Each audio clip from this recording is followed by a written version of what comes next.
Assalamualaikum warahmatullahi wabarakatuh.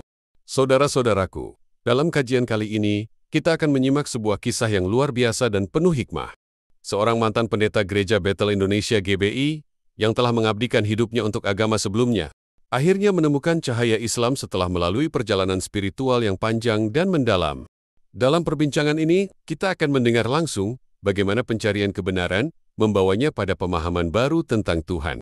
Apa yang membuat hatinya bergetar? Apa pertanyaan yang tidak ia temukan jawabannya di agama sebelumnya? Dan bagaimana akhirnya ia dengan penuh keyakinan mengucapkan 2 kalimat syahadat? Jangan lewatkan kisah inspiratif ini. Dan mari kita simak dengan hati yang terbuka. Semoga Allah senantiasa memberikan hidayah kepada kita semua. Di depan saya ini ada mantan pendeta apa? Pendeta.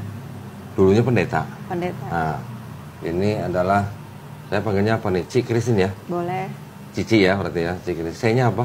Li. Oh, Li, berarti Sally. Sally. Nah, gue setan. Alhamdulillah, Cik Kristin ini dulunya aktif di GBI, betul ya? Terus sekarang sudah menjadi Muslim. Masya Allah. Nah, kita pengen dengar nanti gimana, sambil kita saling sharing ya. Iya. Nanti misalnya Kristen ada mau tanya, yang saya bisa jawab, saya akan jawab. Yang saya nggak tahu, akan saya cari tahu. Tapi yang penting pulang dari sini, nanti yang jelas insya Allah iman kita makin kuat. Amin. Gitu. Si Kristin masuk Islam tahun berapa?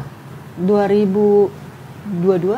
22. Iya. Berarti 2 tahun ini ya? 2 tahun. Jalan 2 tahun ya Iya. berarti. Nah, boleh nggak ceritain Cik, dulunya gimana? Kok dari seorang yang aktif di GBI, kok bisa tiba-tiba ke Islam gitu?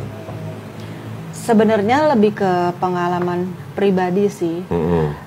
Terlebih lagi mengenai pernikahan yang saya tidak mendapatkan secara detail hal-hal yang diatur di dalam Alkitab waktu itu ya. Oke.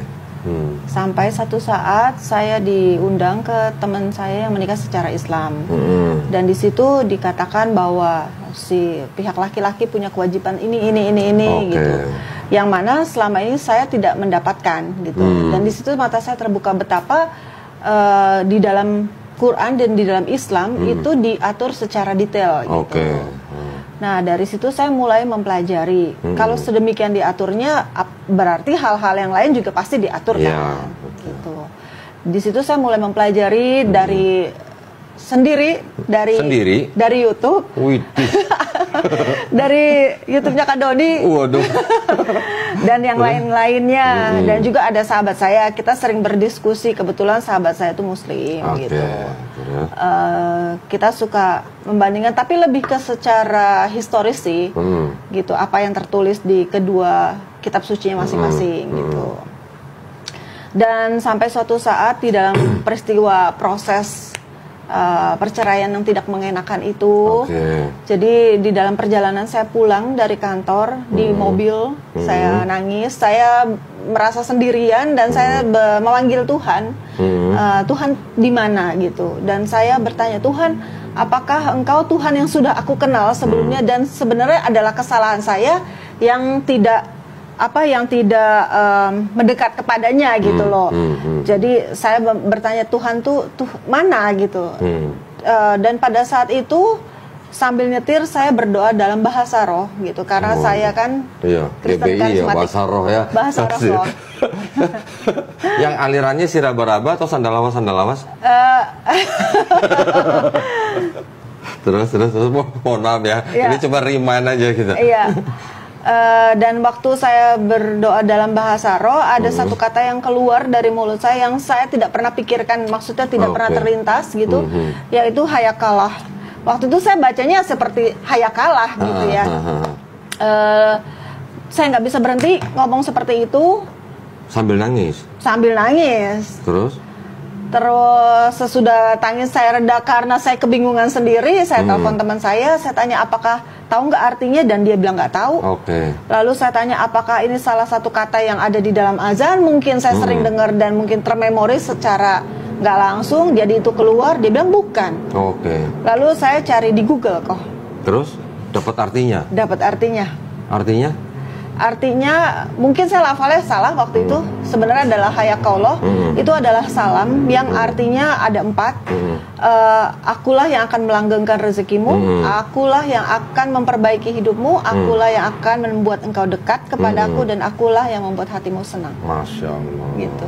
Cuman satu kata itu ya. Cuman satu kata itu. Terus setelah Cik Christine tahu arti itu, Ya, gimana? saya merasa itu kaget, tapi juga kayak ngerasa wow, ini seperti seseorang satu orang pribadi yang benar-benar memperkenalkan dirinya kepada saya dengan bukan dengan nama, tapi dengan saya merinding. terus aduh, merinding. Tapi dengan kebesarannya dan dengan fungsinya dia yang ada di dalam hidup manusia gitu loh. Dan semua itu berkesinambungan keempat hal itu. Tapi sebelum Cik Christine mengucapkan kata itu, sebelumnya apa Cik Christine pernah dengar dari YouTube apa dari apa? Nggak gitu? pernah kok. Nggak pernah. Boleh dicek aja di Google artinya apa. Mungkin nggak banyak orang juga yang tahu. Iya. Terus setelah itu baru dimulai perjalanan Cik Christine untuk ke Islam. Jadi saya semakin curious kan kok. Jadi saya mempelajari tuh apa sih bedanya. Hal yang pertama saya pelajari adalah tentang Yesus di dalam Quran gitu. Terus saya ngeliat, wah ini seperti ada satu missing link yang kalau misalkan dibikin jadi satu puzzle tuh sebenarnya inilah yang tidak tertulis di dalam Alkitab waktu itu kan. Tentang lahirnya, tentang kecilnya bagaimana gitu kan. Kita taunya pas dia waktu umur 12 yang dia disunat ya, umur 8 hari terus pulang kan ke Nazaret itu di Lukas. Habis itu kan setiap tahun mereka datang ke Yerusalem. Umur 12 tahun diceritakan malah dia sedang didengarkan oleh orang-orang di dalam bait suci. Setelah itu nggak ada cerita, nggak ada kan, sampai dia kemudian melayani gitu ya, umur 30 tahun. Terus gitu. Jadi saya mulai belajar gitu, dan juga banyak tokoh-tokoh. Saya lihat kok makin kesini makin banyak ya. Apanya? Justru tokoh-tokoh agamis yang dari nonis pada jadi mualaf kok. Oh gitu. Yes. Kalau saya kan bukan tokoh agama. Kayak kalau saya kan cuma jemaat yang rajin berperpuluhan doang. Bunda Irena contohnya. Ustazah gitu. Irena, ya Gitu kan. betul. Terus Ko Stephen yang almarhum gitu. Kohani. Iya. Kohani Kristianto. Terus saya bingung. Oh, ada apa ini gitu? Maksudnya gerakan apa ini? Justru orang-orang bukan yang tidak tahu loh, Kak. Maksudnya bukan secara, ya boleh dikatakan mereka berilmu lah ya, gitu. Dan mereka mendalami gitu. Dari situ malah Cik Christine penasaran dong. Iya. Ini kenapa banyak orang masuk Islam gitu? Iya. Terus sampai ke Islamnya prosesnya gimana?